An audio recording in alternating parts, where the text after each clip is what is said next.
Good evening, everybody, and welcome to Skeptics in the Pub Online. My name is Dave, and I'll be your host tonight. Skeptics in the Pub was brought out of the pandemic, where unfortunately we couldn't go into pubs and do talks in real life. So instead of doing that, we all met on here, and we've been doing that for over 4 years now. If you wanted to make a donation to us in order to keep us going and help with what we're doing, then please go to sitp.online/donation. And tonight we will be having a talk, followed by a Q&A session afterwards with a 15-minute break in between, and then a Zoom call afterwards with our Lock-ins Razor, our Zoom pub. If you want to ask any questions throughout the talk, the way to do that is through Slido. All you need to do is go to sitp.online/ask, and the link for that will be in the chat as well. Tonight, I am really excited.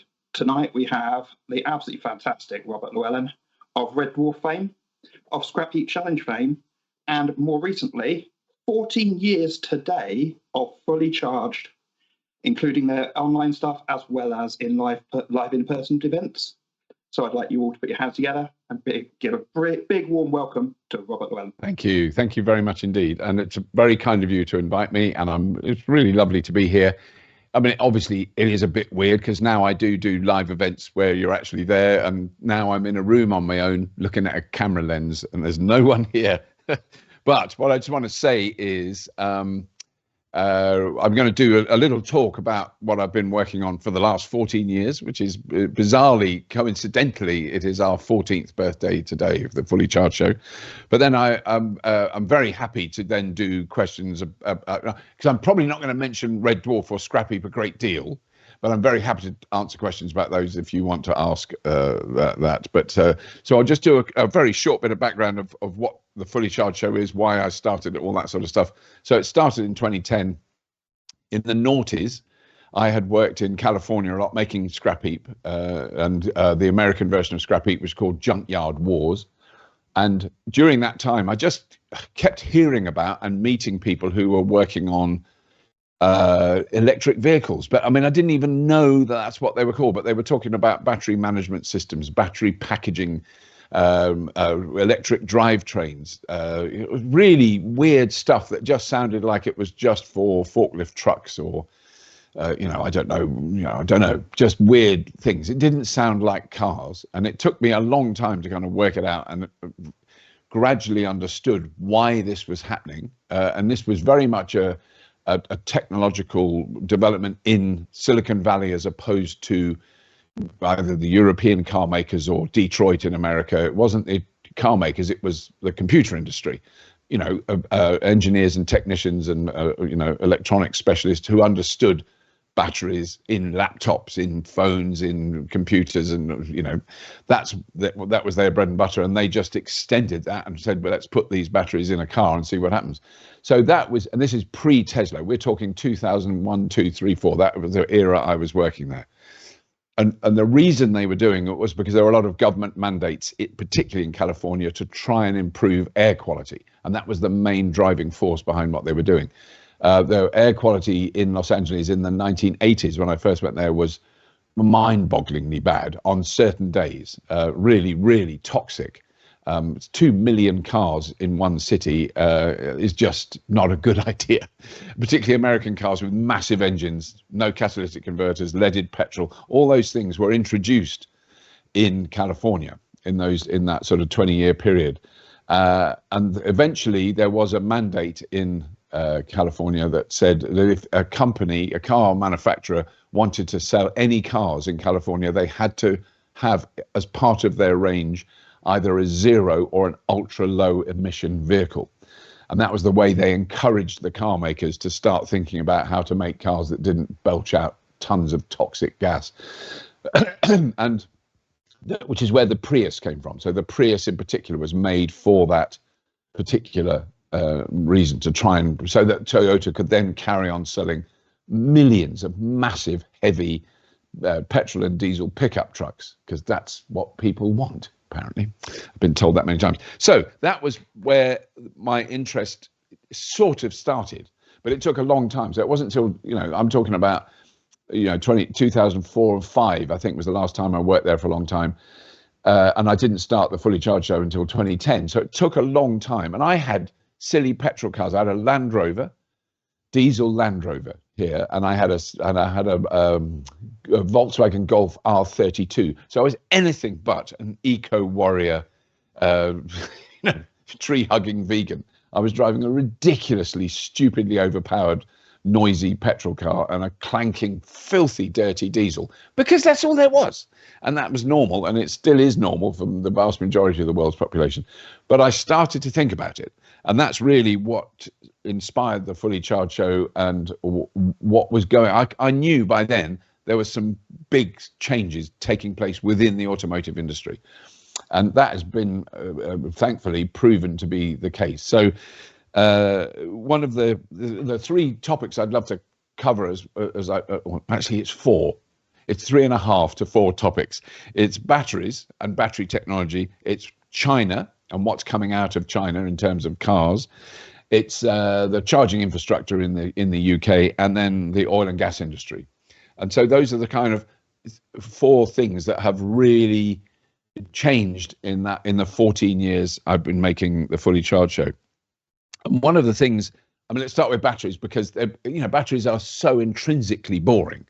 They don't do anything. If you think of a beautiful old steam engine and how many moving parts are and how dramatic and emotional a big steam engine is, and the pistons and the steam and the noise and the smell, there's something to look at. If you just imagine a big battery on a train, just a box, it doesn't do anything, it doesn't move, there's no steam coming out of it.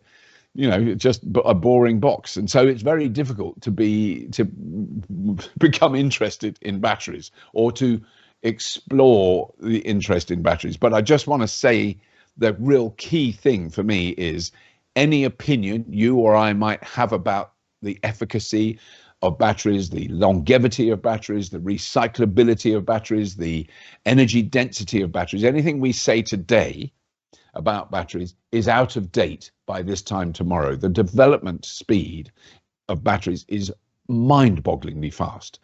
And if you think that we know, as the general public might have heard of the term lithium-ion batteries, which is what our phones and our laptops and our tablets and everything have used for a long time, lithium-ion batteries, which contain cobalt. And that is, became a contentious thing. There are now, I've had to write it down because the list is so long. So the batteries that are now in production, there's loads of experimental batteries, which I haven't listed, but the batteries that are being produced now and are being tested in early vehicle prototypes. So solid state, which is where, I'm not going to go into the details of it because it's too annoying and difficult to explain, but there is a liquid electrolyte between the two, the cathode and the anode, in all the little batteries you might see now, like a cylindrical battery. It's a liquid electrolyte, potentially flammable. Solid state batteries, there's no liquid electrolyte. It's a solid battery. There's no liquids involved. You can knock a nail through it and it won't catch fire. You can set fire to it and the fire will go out. They're non-flammable. There's lithium iron phosphate, which are being used a great deal, no cobalt. There's lithium sulfur, which are being developed at the moment and being manufactured. There's cobalt-free lithium ion batteries. There's sodium ion, which is much, much, much cheaper than any other batteries, probably more useful for static storage rather than for transport. There's iron air, which all these batteries I'd heard about a few years ago, and I went, well, that'll never catch on. Well, that has catching on now. Zinc-based batteries. There's organosilicon electrolyte, which is really new, but they are manufacturing them, and Volkswagen are trying those out. And there's nanobolt lithium tungsten batteries. That's just a few of them. The two big companies that are really manufacturing these batteries and really pushing the boundaries, QuantumScape in America, they're making solid state lithium metal batteries for Volkswagen today. They're not like maybe in 20 years time. They're doing them now. The energy density in these batteries is off the scale. I'll get to that in a moment. There's a company called Solid Power, and they are already manufacturing batteries, not test ones in a laboratory, manufacturing, which will hold 390 watt hours per kilogram. Now, don't worry about that if you don't understand what that means. It's how much electricity you can cram into a battery, basically. But here's the point. The latest Tesla Model 3 batteries, so batteries that are in use today, and in fact, there's a Tesla Model 3 behind me in the wall behind me in the garage, and that battery has a capacity of 247 watt hours per kilogram, which is considered to be like the state of the art at the moment. It's pretty damn good. And so this next lot of batteries, it's 2.5 times more. So the latest battery is 390, nearly 400 watt hours per kilogram. Tesla's latest battery, 247. So you can see these incremental increases in battery density. In battery cost is exactly the other way around. So the only figures I can remember are in 2012, to manufacture a lithium-ion battery big enough for a car, it cost $1,820 per kilowatt hour of storage. $1,820 per kilowatt hour. This year, the average price is below $100. The cheapest is $76 per kilowatt hour. So a massive decrease in cost, a massive increase in capacity, and then also an increase in longevity. So we're now looking at batteries that can be charged and discharged 5,000 times. Now that might not make any sense because you think, well, that doesn't sound like that many. You could use 5,000 times in a month. You can't. You're charging a car to that degree maybe twice a week. So it's 5,000, say it's 2,500 weeks. I don't know how long that is. It's quite a long time. It's quite a long time. So, I mean, I'll say it again because I think it's very important. And I think that there's no reason for the general public to know these things. But the truth of the matter is, if you say, the batteries aren't up to the job, 5 years ago, maybe you were right. 10 years ago, you would have been right. And they were too expensive. 5 years ago, it was debatable whether you're right. Now you're wrong. They're more than adequate for the job. The batteries last longer than the car they're attached to. You won't be replacing the battery. You'll be replacing the car because the battery will be fine. And that the batteries have so much longer life and so much more use than just in the car. I mean, even today, there are multiple examples all around the world where large buildings use second-hand electric car batteries repackaged, put into a box, and they are storage for operating. So hospitals, I know that the Rotterdam football stadium has something like 200 Nissan Leaf batteries so they can charge them in the daytime from solar panels and they can run all their lights. They run the whole stadium, huge stadium, with the electricity from those. So there's a lot changing all the time as regards batteries, because I've done lots of talks about electric cars in the past, and I don't want to go over the same stories. I mean, do they work? We've kind of moved on. Yes, they work. Are they better than petrol cars? Yes, much better. Do they last longer? Yes, they last longer. Do they require a lot of expensive servicing? No, they really, really don't. And I'm not saying this because I've read a paper on it or heard someone talk about it on the radio or read a Reddit forum on it. No, I'm doing it because I've driven them for 15 years now. I was driving electric car for a year before I started the Fully Charged show. It's from direct, hands-on, first-hand experience.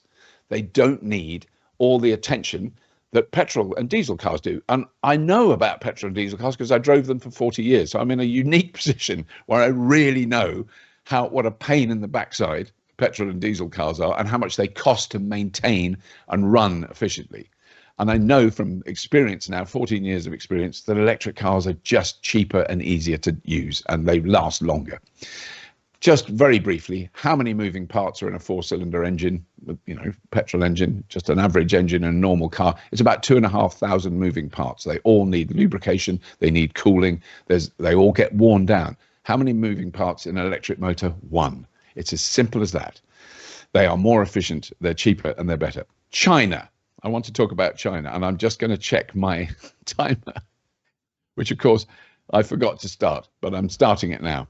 So I'm trying not to go on too long because I want to leave time for questions and things. But China, I think, is a thing that I definitely did not see coming back in 2010. I went to the Geneva Motor Show in 2009 with Volvo, I believe, because they'd launched a hybrid, and they were so brave, and they'd made a hybrid Volvo. and at that show were a small stand from a company that I had heard of because I knew they made batteries for phones and for laptops, BYD. BYD stands for Build Your Dreams. It's a Chinese company. They make batteries. That's what they've always done. So all of us will have owned a BYD battery at some point in our lives because they were absolutely ubiquitous in mobile electronics. But they had this stand with, I think, probably 4 or 5 different cars on it. And I've got very little understanding of the aesthetics of cars, of the build quality of the bodywork. I've got a bit better at it more recently because I've had to look at them for a lot, and I've known lots of people who are good at it. But back then, I didn't know much about it. But I looked at these cars and I went, these are not good. These look a little bit shonky. They just looked sort of bad. They looked loosely put together. It looked like if you went over a big bump in it, the whole thing would just fall to bits, which I'm sure wasn't the case. But aesthetically, they were decades behind anything made in the United States or Europe or Japan or Korea. You know, they really were in the very early days. And so China wasn't in the picture at all. And I mean, even early on that we were seeing really good cars coming out of Nissan in Japan, Renault in France, General Motors did do some good early electric cars and then screwed up. Eventually, you know, Ford not at all to start with, but kind of now more recently catching up. And Volkswagen, you know, there's a whole history there of what they did before they made electric cars.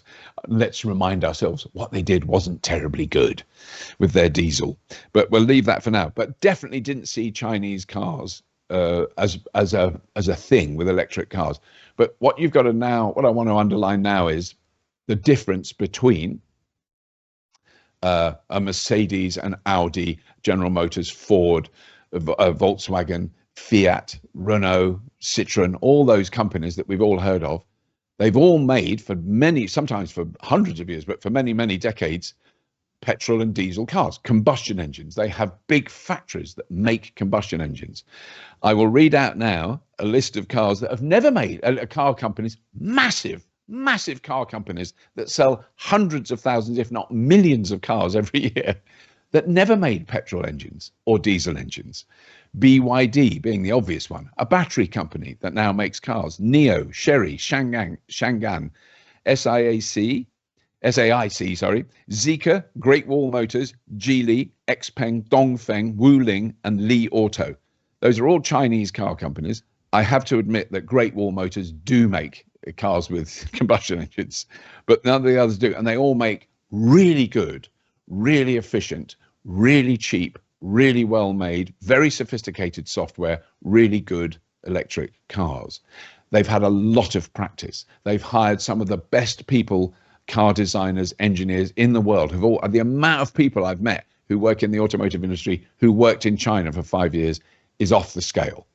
And their cars are beautifully designed, and they're getting better all the time.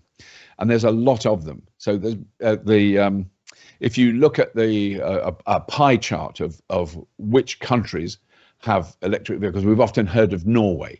Norway's got this incredibly high percentage of electric vehicles. Norway's a tiny country with a very small population. Yes, they're about 92% of all new cars there are electric. And the amount of electric cars there, I've been there, it is extraordinary. But they're a very, very small, they barely show on a pie chart. What's the biggest one by a country mile is China. 58% of all the electric cars on the planet are in China. 58%. That's quite close to 2/3 in my crude maths.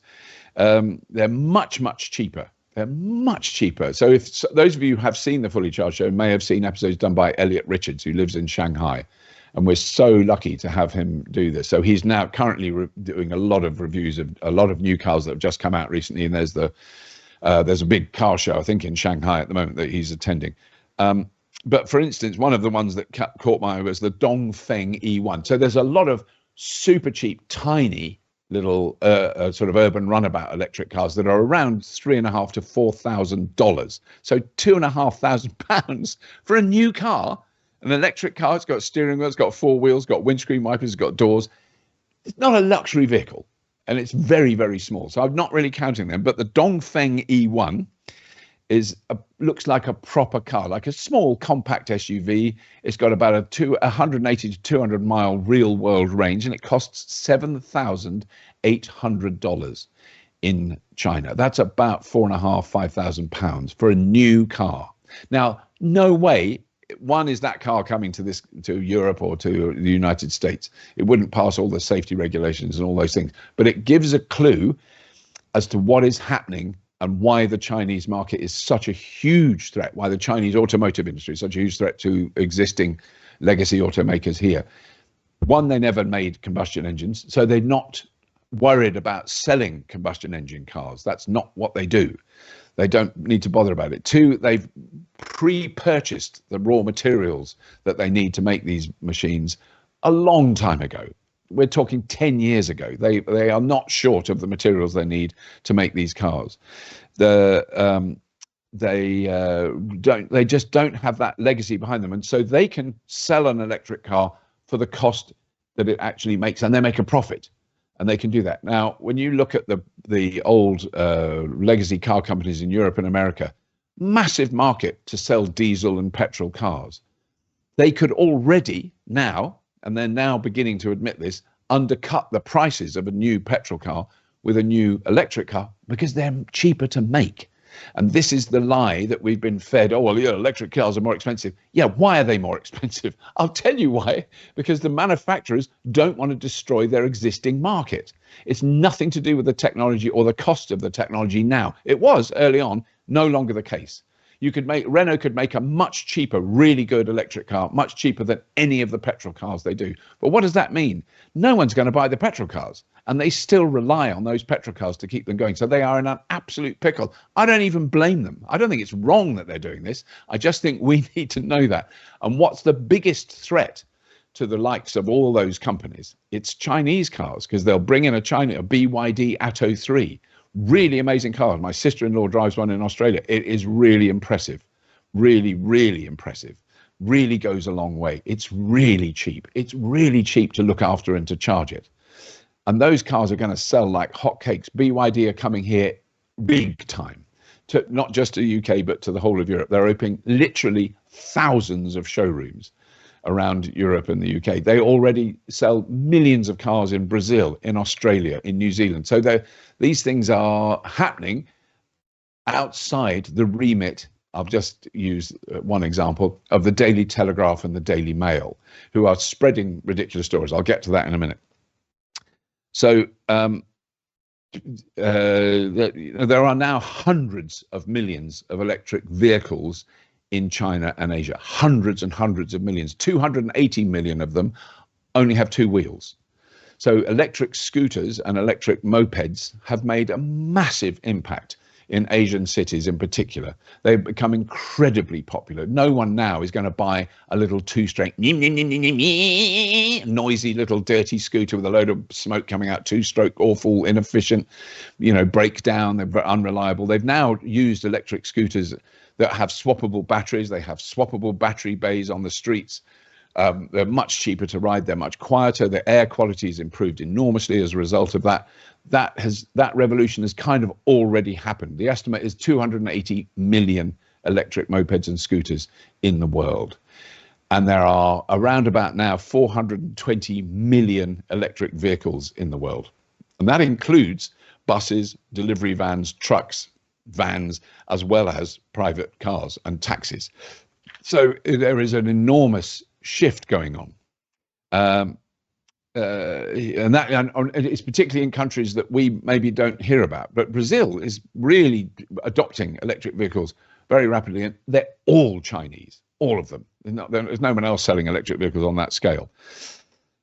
Let's now go. I'm just checking time. I just want to quickly cover charging, because what I'm covering is the stories that you might hear in the press and the actual reality on the ground. So when I first had an electric car, there was one rapid charger in the UK, and I mean one.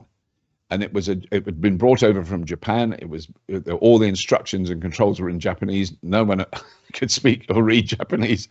It was at the Mitsubishi's headquarters in a town not far from me in Cirencester. and you had to ring up and get permission, and they'd open the gate for you, and then you could go in and use a rapid charge. So literally one, and 9 times out of 10 it didn't work. So that was charging infrastructure in 2010.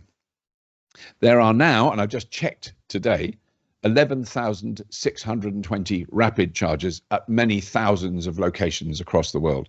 And 30 new ones were not only installed, but were commissioned last week. 30 new ones. And as average between 25 and 35 new rapid chargers are installed every week. That number is going up very, very rapidly. And so, you know, when people say the charging infrastructure isn't there yet, or the chargers aren't reliable yet, there's some really good arguments about how complicated charging an electric car can be, and definitely used to be. You had to have the right app, you had to have the right RFID card, you had to be a member of the club, you had to give them all your data, which they then sold, which I fought against with venomous fury. And the only thing that I think I've done positive in my life, in a way, was to sit in front of a parliamentary committee in the Houses of Parliament in London and say, I want to be able to buy electricity for my car as easy as I buy a can of peas in the supermarket. I don't want to join the pea club. I don't want to join the packet of crisps club and have an app that allows me to buy crisps and nothing else, and only that brand of crisps. I've got to have 40,000 apps to buy all these things in the supermarket. That is insane. And I don't want to do that with electricity. Work it out. And the British government passed legislation which has forced all the rapid charge installation companies, all of them, have to have tap to pay on their charge machines, new ones. So the old ones don't have it. Any new charger you go to, you can tap to pay. You plug your car and you tap to pay. It's expensive. I'm not arguing about the cost. I'm arguing about the simplicity of use. And when you get to the next level, so that makes life a lot easier. But what we've got to get to, and there are, I mean, Tesla's the obvious example. Mercedes are starting to do it. Porsche are starting to do it. It will become the norm. You drive up to a charger when you're on a long journey, which is not that often in reality and statistically, but that's what you do. Drive up to a charger, you plug your car in, and you walk away and do something more interesting. And the car instantly charges, and the charger knows the car, and the car knows the charger, and you pay for it through the car. That is what you do in a Tesla. You never have to use an app or be anything, no membership of anything. You just plug the car in, the car knows it's the car, the charger knows the car, and you pay for it through the car. There's no alternative to that. And that's the thing we all need to annoy charging companies to make that work faster. So that is, definitely going over my 30 minutes. I know I will be. So I just wanted to put that down as charging. And I just want to say that, I mean, I recently drove from where I live, which is in the southwest of England, to Newcastle and back in 2 days. And the least challenging aspect of that journey was charging. The most challenging aspect was being my age and sitting in a car for hours when you actually need to stop for a comfort break. I won't go into any more detail, but you know, you can't do it. It's really bad for you to sit still for that long. So it was a very, very easy journey. And I did that journey in an electric car, and it was perfectly straightforward and simple. So why is there so much negative news in the mass media about electric cars and renewable energy? Why would that be? Let's think. I mean, which one industry would be under threat from the fact that more and more people are not buying the product they sell? I can't work it out. It's mysterious. It's like a conspiracy of weird stuff. I mean, why would all those negative stories appear in the press? What one industry might suffer from that? Let me explain a couple of things that have just come to light recently. And this is a report from Bloomberg, Energy, not Bloomberg New Energy Finance, because that's very much focused on electric vehicles and renewable energy. This is from Bloomberg Financial stuff. In 2023, we burned 102 million barrels of oil a day in the world. 102 million barrels a day. That is normal. That's what we do now. And the question I think we might need to ask is that okay? Is that what we want to do? Do we feel comfortable burning 102 million barrels of oil a day? Well, here's a little thing that's happened literally in the last 6 months.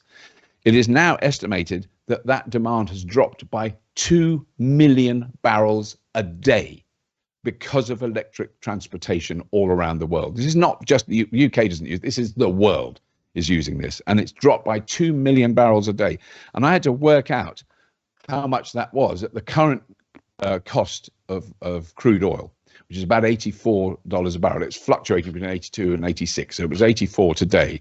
So if it's 84, that's $164 million a day less that the oil industry is receiving in its massive, ultra huge coffers.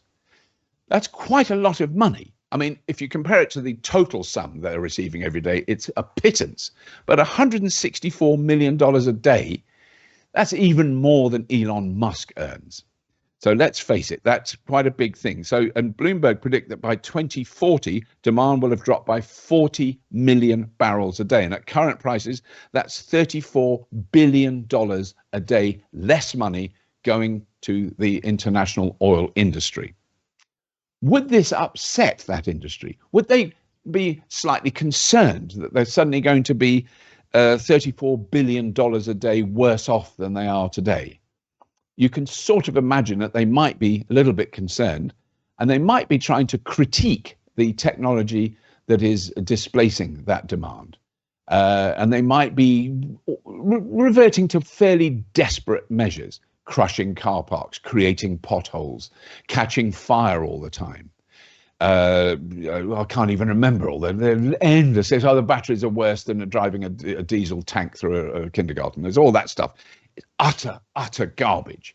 99.9% of the negative stories about electric cars are actual lies. Some of them are based on a fraction of truth and then just expanded insanely.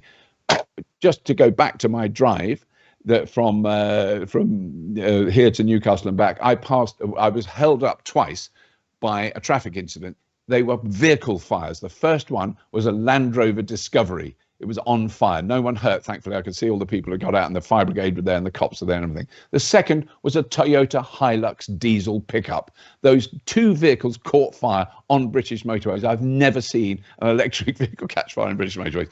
But that's the end of my rant about that.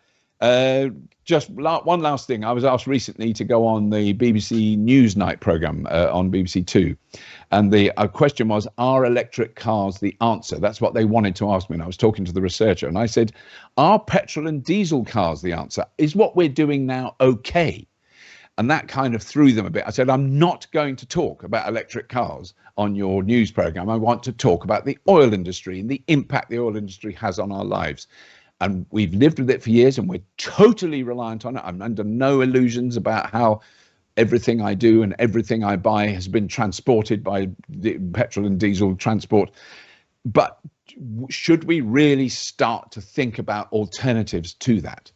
And the BBC are too scared. They're too scared to have anything that radical and crazy on their channel. And I didn't appear on the Newsnight programme. And to be perfectly honest, I was quite relieved. Anyway, that is all I've got time for. I think I don't know. Have I gone over 30 minutes, David? Just nod. You've got very, very slightly. But again, we told you you've got as long as you like. I will. I'm going to just the last few things. I think that it's what we're seeing is going to be a generational shift. I don't think it's going to. So my generation, old farts like me, we're not going to change. We want to own cars, and we want to leave them dormant for 95% of the time, which is what we all do with cars. If you buy a car, doesn't matter if it's secondhand, brand new, whatever it is, you won't be using it for 95% of the time you own it, which is absurd. And when you see, and I think this is going to be, as I say, a generational thing, it's going to take time. It's not going to happen instantly. But when you see really well-organized, competent, well-integrated car sharing schemes in cities. So the ones that I've seen, brilliant one in Berlin, and most recently an amazing one in Utrecht in the Netherlands. When you see that, and you see people who can afford cars and owned cars before selling them because using the car sharing scheme is better. It's not a compromise. It's not a step back. It's not crude and silly. It's better than owning a car. It suits the community better. There are less cars on the road. Those cars are used more, which makes sense. They're not dormant for 95% of the time.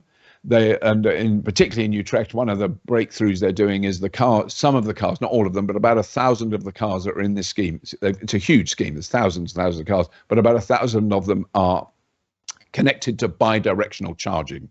That means that when the car's plugged in and not in use, the company that runs this car sharing scheme can take electricity out of them and put it into the grid.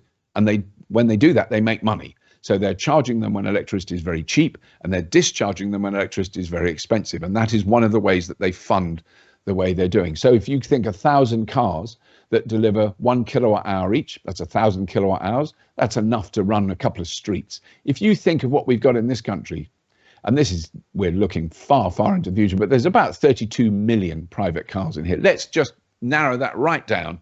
And let's say there's 20 million vehicles that are connected at any one time to a bi-directional electricity system. 20 million kilowatt hours is more than this country can consume at any one time. So there are advantages to electric cars that far outstrip whether you drive them or not, or whether you like them, or whether you think the color's nice, or whether all those things are kind of irrelevant. They are an amazing resource if we use them correctly. And that technology is really the next level. There's nothing that you can do with a petrol or diesel car when it's not in use except park it and pay for parking and pay to maintain it. It has no other use. I mean, you could run a diesel engine if it had a generator on it next to your house so that it generated electricity. I mean, you technically could do that, but you would be a complete beeping idiot if you did do. So anyway, that's the end of it. I'd love to do some questions about my space bum pals in Red Dwarf if you want to. Very happy to talk about Scrap Heap Challenge. Can't think of what else, but obviously, if you want to ask challenging questions about electric cars, I'll do my best to answer them. But have a lovely 15-minute break. And thank you very much for listening to me. Thank you so much, Robert. That was absolutely fantastic. Loved hearing all that stuff. There's a lot of questions already coming in. I mean, all right. We've got huge amounts of people. People want to know huge amounts of things. I'm sure we'll get into a great Q&A session in a bit. Before that, just a quick reminder to people, and Robert will know a little bit about this. QED tickets are going on sale on the 7th of May. Robert has attended QED in the past. Great. So keep your eyes peeled for that. QEDcon.org. You'll be able to get your tickets there. Whilst we're having a break, feel free to have a look at some of the other stuff we're doing. We also have a Discord channel. So just have a look in the chat. They should find the link for that in there. What we'll do now is we'll take a 15-minute break. We'll be back around about 10 to. And thank you very much. We'll see you in a bit.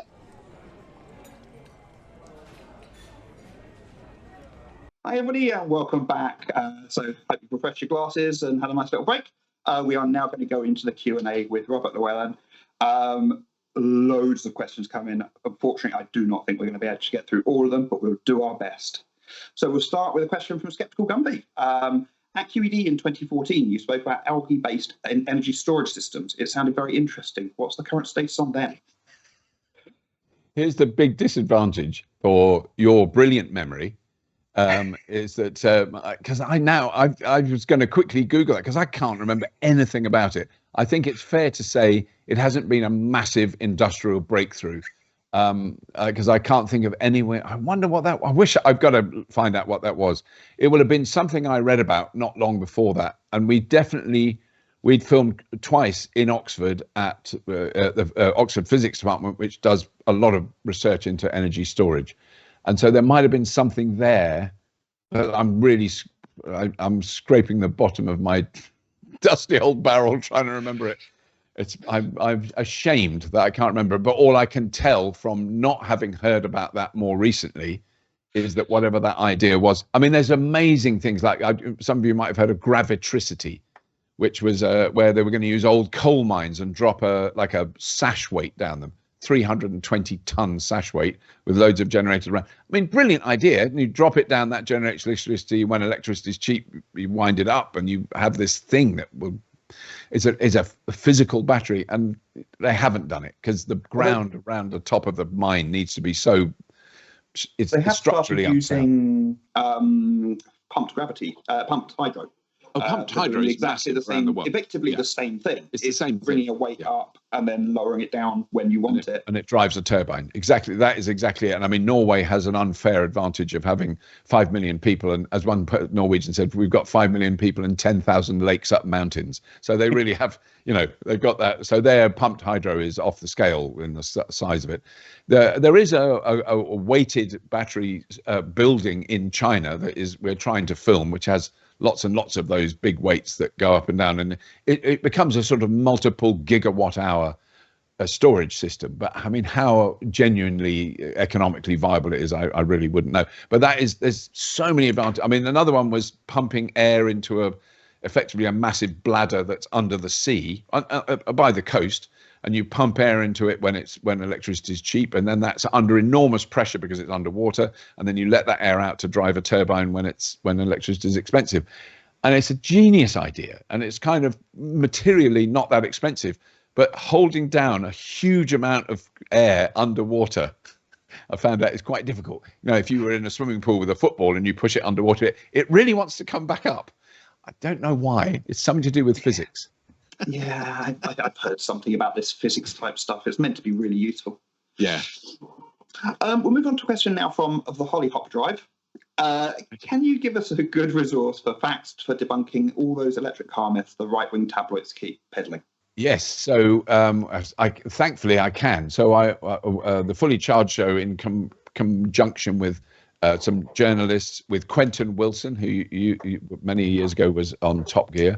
He's just a genius man. We've set up a thing called Stop BS, which stands for Stop Burning Stuff, or whatever you want to call it. And it's we're in effect a tiny, microscopically small funded lobby group. We've been talking to Parliament, we've been talking to politicians, we've been talking and particularly to journalists. And actually today we had a real success story. So we complained to, is it IPSO, the press body, about a story in the Daily Mail where they cited research done by a company as to why there were so many potholes being caused on British roads. And they specifically said it's not electric cars in that report. The Daily Mail's headline said, electric cars cause massive potholes in the UK. And they've had to apologise. We have made I can't use bad language, I'm not going to, but you know what I want to say before the Daily Mail. We've had to make them apologise. And that's like a real, no one's going to notice. Everyone will remember the headline saying it does that. The fire in Luton Airport car park. It's an electric car fire. Even the BBC said that. It was a diesel Discovery, a Land Rover Discovery that burst into flames. It wasn't even a hybrid. It was a regular diesel. All the electric cars are in the car park next door, none of them damaged where there are chargers. There were no electric cars in that garage at all, in that parking, just all that stuff. The boat that caught fire off the coast of the Netherlands, the electric cars on that boat were all driven off undamaged. All the petrol cars, which is where the bloody fire started, they were all petrol and diesel cars, and that's what caught fire. Petrol and diesel cars, last year, 1,890 car vehicle fires in the UK. One of those was electric. The rest were all petrol and diesel. Let's just get that straight. So that is a really good resource. And if you look up Stop BS, and with my name or with Quentin Wilson's name, you'll find that there is a website, which I now can't remember the name of. I've got it here open somewhere, but it does. That's a really good resource. And the people who run that are, battery engineers as well, and battery scientists, as well as journalists who know how to delve into a story and see where it came from. And I mean, it's not like an evil conglomerate of fossil fuel, James Bond villains are doing anything. But the fossil fuel industry does release about 200 to 300 press releases a day around the world, and most of those are about the oil industry. They're not, but a lot of them, and they've got, you can't imagine the resources. They spend billions on PR, and they are without question spreading some really questionable stories about electric vehicles because they should. because electric vehicles are a direct threat to their income, so as I explained, so it's not surprising. Anyway, so Stop BS. Have a look at Stop BS. And if you are really interested in helping us, we do have a Patreon page. We are supported by Patreon. That's all at the moment. It's completely independent. And you can see all the work we're doing on the Patreon page and on the Stop Burning Stuff page, which has only just launched, and I can't remember, but it's got Stop BS. Our mods have very kindly put the link into the chat for you. Oh, thank you. Thank you so much. They've already done that for you. So I should have had that to hand. My bad. We already had that ready. Don't worry. Okay. So we'll move on to another question, which apparently is coming from Elon Musk. I am slightly credulous about whether or not it is actually Elon Musk asking questions. He does love the Skeptic Society. He loves me. It's not surprising. Old Elon, he's a crazy dude. The question is, can you speak to the assertion that carbon cost of building an electric car outweighs the cost of fueling a petrol one? Carbon cost of building an electric car, utter garbage, complete garbage. It's now, it depends. It's such a stupid argument to start with, but it depends which car you mean. It depends on the battery technology used in that car. It depends on the manufacturing process. It depends on where the factory is and what powers the factory. But there is clearly a larger energy component in manufacturing an electric vehicle. There's no argument about that. And there are slightly more materials. It's really debatable because there's so many things that aren't in an electric car that are in a combustion car. And I am very, very skeptical about the data around this topic. And I've had the advantage. I've been to probably 10 or more large car manufacturing facilities, car factories all over the world, and I've seen how they operate. It's amazing engineering, amazing economies of scale, incredible.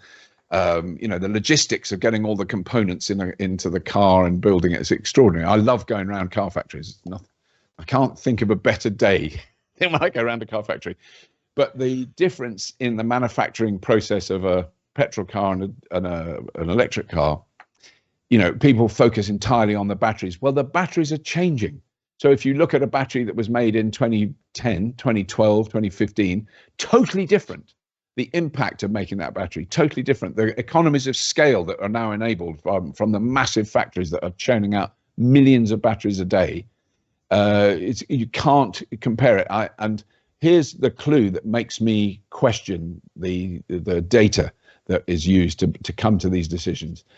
For we still, to this day, and if you see a car advert for a petrol or diesel car, it tells you the CO2 and the particulate outlet that comes out of the tailpipe emissions.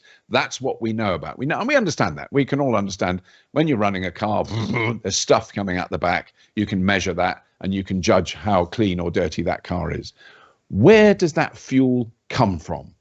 Does it literally come out of the fuel pump and go into the car? What is the impact that fuel has when it's extracted, stored? How do you extract and store it? You pump it. What do you pump it with? A massive electric pump. How big is that pump? It's about the size of a semi-detached house. It's massive. I've seen them. I've stood next to them. When they're running, they go, they are huge. If you're pumping crude oil through a pipe, crude oil, it can be as thick as tar.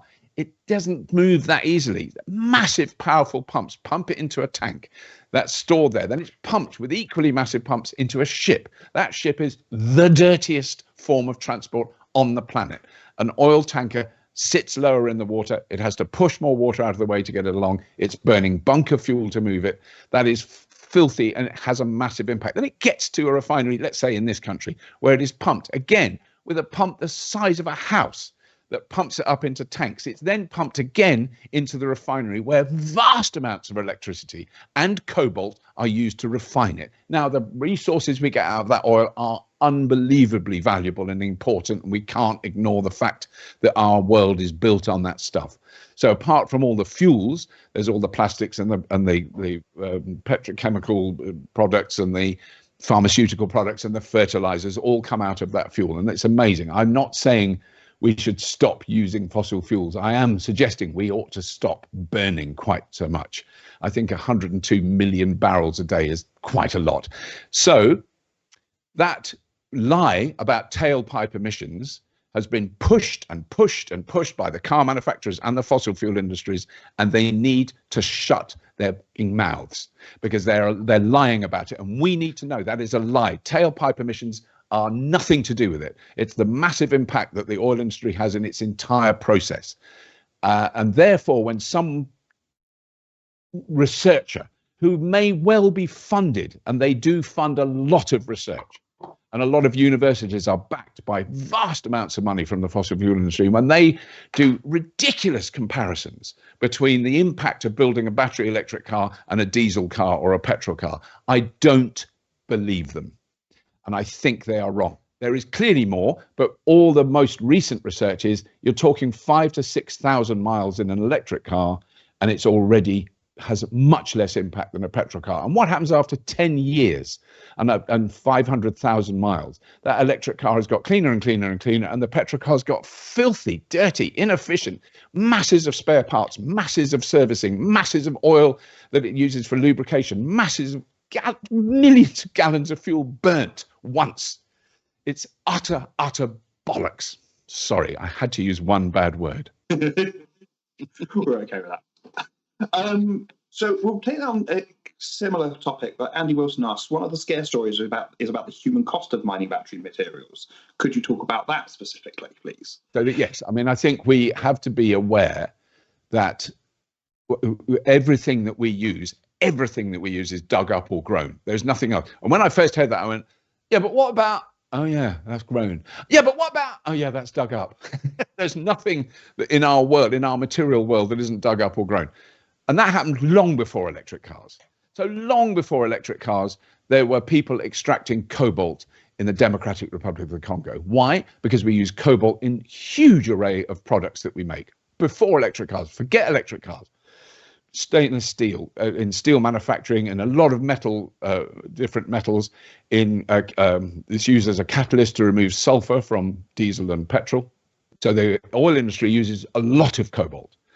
That's funny that they didn't mention that when all the stories came out about children digging up cobalt for making all these tree-hugging, holier-than-thou, virtue-signalling tossers in their electric cars. That's the only people who use cobalt. Cobalt's been used for decades, hundreds of years. Nickel, which is where cobalt and nickel are mined together. So there's always been an impact. It predates electric vehicles by a long way. I just want to remind you, and I'm sorry if it's boring, just Google the Niger Delta, and you could go all around the world, but the Niger Delta is a particularly brutal part of Africa that has been extracting oil for decades. The people who live there have not benefited from that at all. The people who live there who decided to try and protest against the damage that the oil companies were doing were shot and killed. Look it up. I'm not making it up. And this happened decades ago. Ken Saro-Wiwa, he was an activist who was trying to reduce the damage that they were doing. They just tipped any waste. They just fucking put it on them and just threw it out. The place is a toxic nightmare dump. What happened to Ken Saro-Wiwa? He was shot because he was too noisy and he was causing trouble. So let's remember the brutal, vicious activities of the global oil industry first. And then let's look at improving the way we mine materials. And after we've mined them, what do we do with them? Oh, we just throw them away. Like Jeremy balding, lanky prickhead Clarkson said in 2009, you'll throw this battery away after 3 years. What a total ignorant tosser. But his farming program is absolutely brilliant. And people still believe that. They still say to me to this day, oh, after 3 years, you throw the battery away. Well, who told you? Jeremy Clarkson. I mean, people put it along the side their phone batteries. They go, my phone battery lasts 3 years. My car battery is going to last 3 years. Yes. Actually, no, your phone battery will last way more than 3 years. But also, they're very, very different things. They're very, very different things. And the software that manages the battery is very different. We've just put a program out where a car that's used as a limousine in Australia had to have its battery replaced. Oh, I knew that would happen after 666,000 kilometers. So around about 500,000 miles that car had done on one battery. 666. That seems like a sign. Well, it was still working. It just did a flash. It was a typical Tesla thing. it flashed up, battery management needs, blah, blah, blah. But it was under warranty, so they replaced the battery. So that car has now done over 790,000 kilometers in its life, and it's had, and I mean, loads of other things have been done, but it looks perfect. It's perfectly good. So batteries last a long time. What was the original question? I've forgotten. Oh, the people who suffer from mining. I mean, I think we've got to be ethical about it, but I think a critically important thing is the Niger Delta will probably never recover from the damage that's been done to it by the oil industry. And also, all the oil that's been taken out of there has already been burnt. It's now in the atmosphere, and we're dealing with that. You extract some cobalt from mine. 99% of the cobalt that's extracted is extracted by companies that have machinery that employ adults to do it, and in a safe environment. So it's the actual amount of cobalt that's dug up by artisanal mining, which is 99% of that is adults, but there are some children involved, and that is an absolute disgrace for all of us. Because my phone that I'm filming this on has more cobalt in it per gram of battery than any electric car. My laptop has more cobalt in it. We all are responsible for that, and we can't shrug it off and go, oh, those electric cars. That's why I'm sticking with my diesel car. Your diesel car's got loads of cobalt in the metal that makes the chassis. You prick. Sorry. I think this moves us actually really nicely onto a question from Anonymous, which is, have we got the infrastructure to safely dispose of the batteries at the end of their life? No, not in this country yet, but we certainly will have, because it's an incredibly financially advantageous industry to be in. And believe me, there is a lot of investment going into the construction of recycling battery materials. It's worth, if you haven't heard of it, it's worth Googling Redwood Materials in the USA, which is a massive battery recycling plant, which was started by a man called R.J. Struble, who was one of the founders of Tesla. He left Tesla a few years ago because he basically knew there was a lot of money in batteries. He's not even recycling car batteries yet. He's recycling the millions of tons of flip phone, early laptops, early tablets, all those things. They have train loads of those batteries coming in. So a modern Tesla now has a lot of material in it that is recycled from old phones and old electronics. And they are recycling that already on a very large industrial scale, and they're making money out of doing it. And if you can show an industry that makes money out of old crap that people are throwing away, it's going to get a lot of investment. So there's a huge market for recycling the batteries. I think it's fair to say now that whatever your opinion and whatever your attitudes to motor vehicles and internal combustion and the oil industry, no one is going to throw away, literally put them in a dump and bury them, electric car batteries. They're worth a lot of money. The materials in them are sellable. You're not going to throw them away. But it's also important to remember, when a battery is coming to the end of its life in a car, so say it's got 80% of the capacity that it started with, so your range is reduced noticeably, it's still got 80% of its capacity. You take that battery out of the car and you package it, and we've covered lots of different companies that are doing this on the show, and that will last another 10 to 15 years, because the strain on a battery in a car is way more than it would ever be in your house or in an industrial process. And they will last for a long time. So you're looking at the life of a single lump of battery pack is more likely to be 30 to 35 years. And then you recycle it. So it's not instantly, like two years after you buy the car, you've got to rip the battery out and throw it away. All that stuff is just, that's garbage. That's just fantasy lies by some old farts that love going sideways around an old airfield. But they do make a brilliant show about farming.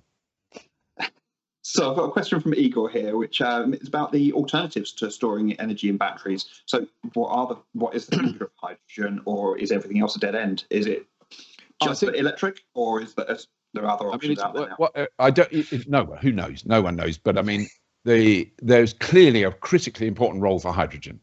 I just don't think it's in transport.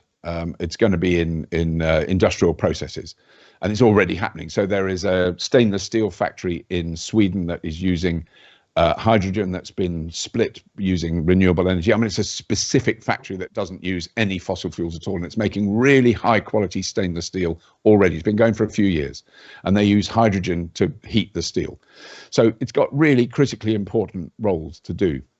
It's possible, and there's more and more projects experimenting with this, that it could be a long-term industrial level, sort of national level energy storage system that you could store multiple gigawatt hours of energy in the form of hydrogen, that you would use through a hydrogen fuel cell that's the size of a large factory. We're talking industrial scale implementation. That's one thing. Certainly compressed air technology. There's amazing compressed air energy storage technology at Birmingham University. Really impressive. And it's, the materials used in that is air. That's the fuel, but does use a lot of energy to compress it. But the idea is that there's always energy losses when you store electricity. And that's where the debate is around that. Does it use too much energy to make it worth doing? But that does exist. That technology does exist. And I think there's going to be, there's things like flow batteries. So a friend of mine is an investor in a company called Red Flow in Australia that make vanadium flow batteries. And everything about that is different from a lithium ion battery. It's literally liquid in 2 tanks and it flows across a fuel cell.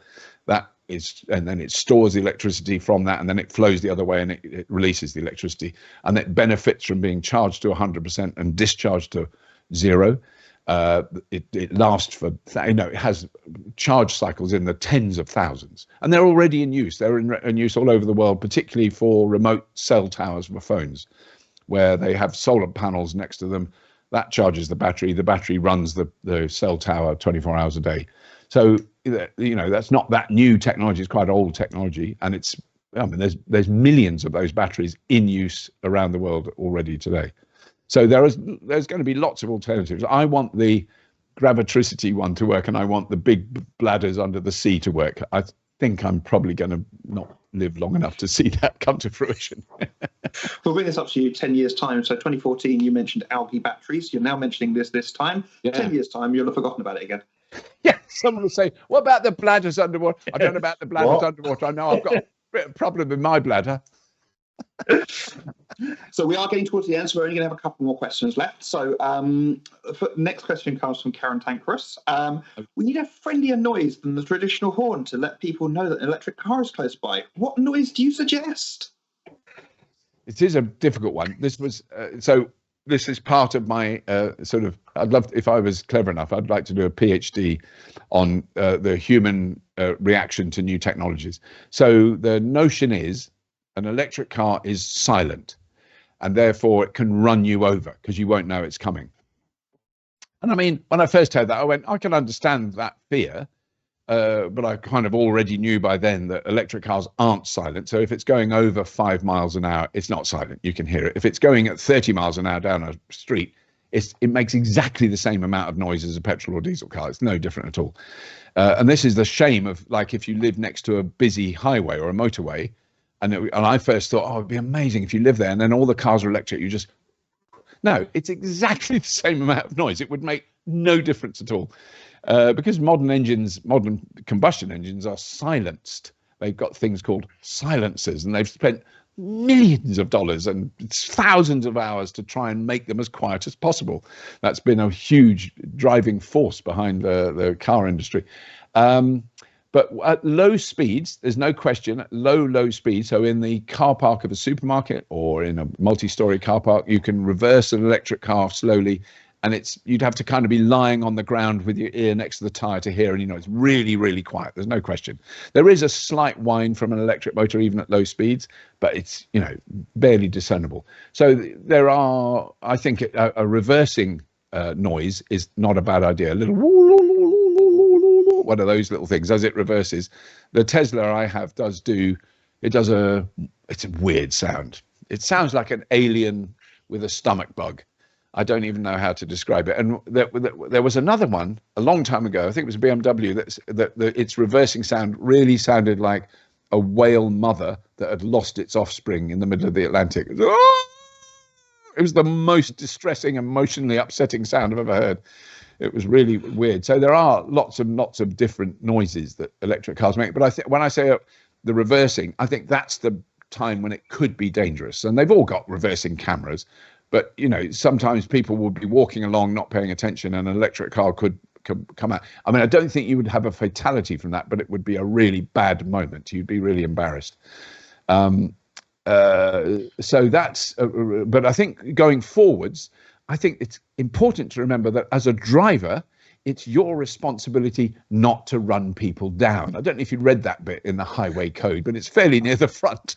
I'm going to stick with, I'm going to agree with that. Yeah, don't hit pedestrians is generally a good sign when you're in a car. Give cyclists enormous amounts of room. I like being massively over dramatic with cyclists, and if there's a cyclist in front of me and there's nothing coming the other way, I'll go over the other side of the road, wheels up on the curb, give them at least 5 meters. Because I'm a cyclist as well, and when cars go past you, it's horrible. Slow right down. You won't miss your meeting. You won't get to the shops later and you'll miss buying a pack of carrots. Slow right down. Wait till it's safe to really give them a lot of room and go past them in an electric car or whatever car. I found it really fascinating that I think it's Norway. All bus drivers have to have a bus drive past them on a bicycle. So they have to sit on a static bicycle and they have to see what it's like for a bus to come very close to them. I've heard the same thing, and they drive the bus really close. Really close, just to go, this is what it's like to a cyclist. Please don't do this to our cyclists because it's really unpleasant. Yeah. So those things, I mean, I think I can understand your concern about the noise of electric vehicles, but actually I just want you to, next time you're in a place where there's lots of cars, like a car park, supermarket car park is quite good, just pause for a moment and wait till someone moves a petrol or a diesel car and listen to how noisy it is. It's not very noisy. It's the difference is really, really minimal. And I mean, there have been a lot of stories early on, Silent and Deadly was in the Sun. And someone, thankfully, even a Sun reader wrote in and said, what about Rolls-Royce, that spent 100 years making their cars as quiet as possible? No one ever accused them of being silent and deadly. So, I don't know. It's a difficult one. I think we'll get used to it quite quickly. But I've certainly experienced it around where I live. There, it's horses, interestingly. It's weird. I've driven along the road, and unfortunately, where I live, I know the people who are riding the horses. They're my neighbours. So I came up behind a couple of horses on the road, and both riders turned and saw me and waved, and they moved one horse in front of the other, so they're on the side. So then really gently and slowly on the other side of the lane, I overtook them very slowly. One of the horses freaked out because it hadn't heard me and it hadn't seen me. And suddenly there's was a difficult moment. But I think even horses, I haven't had that happen for years. So I don't think, horses have got used to electric cars. So we've got 2 questions left. The next one comes from The Bear. What upcoming electric car technology are you most looking forward to and or shows the most promise? Not to put you on the spot or anything. No, I mean, it's very hard to say. I mean, I think, so I drove a Mercedes full size, whatever the biggest articulated lorry, as we call them, a semi-truck, the other day. It's a show we haven't yet released. We filmed it. That, I think I'm really interested in that. So there was another question I did see on the list further down about public transport. So there's now just short of 3,000 electric double-decker buses in London. There's about 6,000 buses and single-decker in London, electric. And I think most people don't even know, because when you're in the middle of town and a red double-decker bus goes past, you don't even think about it, but they're electric. The vast majority are now, and within about 5 years, if the current mayor or the new mayor doesn't go crazy and go, I've just been given loads of money by the fossil fuel industry, we're going back to diesel, they will all be electric. And that makes a huge difference to the air quality in London. So those things I think are really interesting, the fact, apart from cars. But I suppose it's really going to be the next generation, the genuine next generation of batteries that gets commercialized. So that list of battery technologies I read at the beginning, that one of them, we're going to be seeing vehicles which have, say, double the energy capacity of the current crop of vehicles, and their longevity. That's the really big thing. It's how many times you can charge and discharge them. So we're talking about batteries that, already nearly outlast cars. These will, the next generation of batteries will outlast cars by decades. They'll be smaller and lighter, and they'll charge faster. So those things are happening, but it's kind of incremental. There isn't going to be a sudden, this is where we are now, and it goes boom like that. I don't think that's going to happen. Certainly not in any of the technologies I've heard of. But it's doing this, so it's going up like that, slowly and steadily. And so that I don't think there's going to be any one thing. I mean, I think the way that the industry is, the transport industry in general is moving, is it does seem inexorably to be with batteries. So you'd sort of think that hydrogen, and certainly 5 years ago, I thought, well, it'll be hydrogen trucks, because that makes more sense, because batteries need, well, the truck I drove can do, I don't know what, 250 miles fully loaded. And you go, well, that's not very much. Well, 250 miles is longer than a truck driver is allowed legally to drive. They would have to stop and rest for themselves. Well, what do you do when you stop and rest for yourselves? You charge the bloody truck. And that is going to start happening. And it is happening in various places. So there are big truck stops on the border of the Netherlands and Germany now that have massive chargers, incredible, terrifying 1 megawatt chargers. You know, when you see a rapid charger in a motorway, it's often 50 kilowatts. This is a megawatt, and 1.6 megawatts is what they're talking about charging trucks with.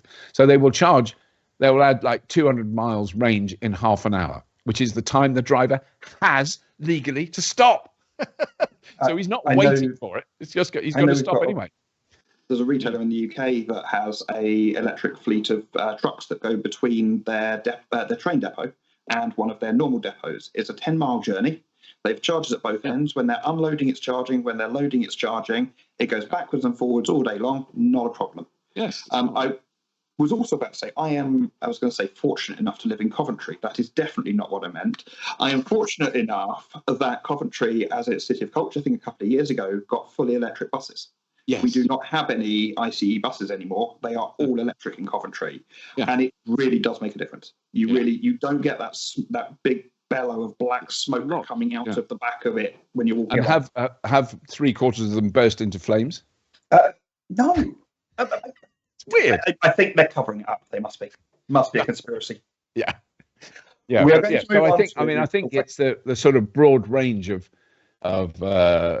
ground transport. And I mean, the fact that, I didn't know until fairly recently just the sheer number of mopeds and scooters that are electric mopeds and scooters in use, particularly in Asian countries. But, that is one of the big reasons cited for the reduction in petrol consumption, because 280 million mopeds will probably use quite a few gallons combined.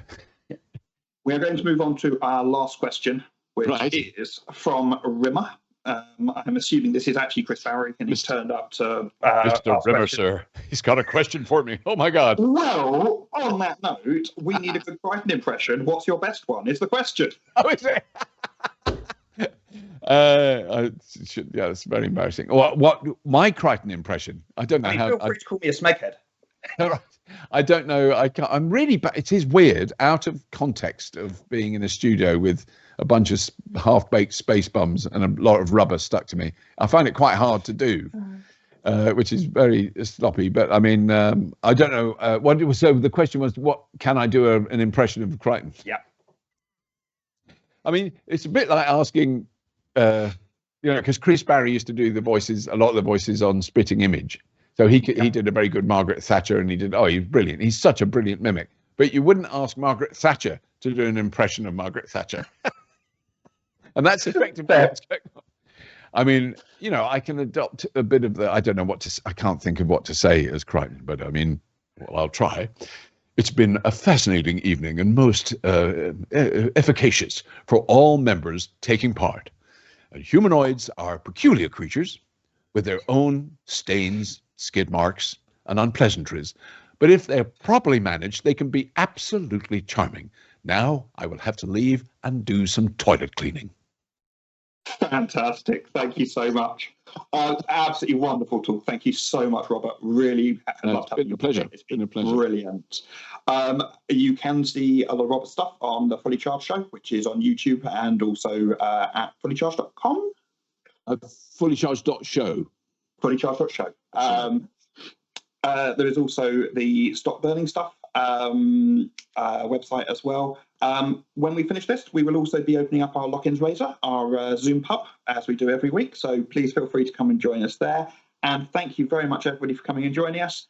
And we'll see you in a month's time when we have a talk about malaria vaccines. So thank you very much and have a lovely evening, everybody. Good night. Thank you very much.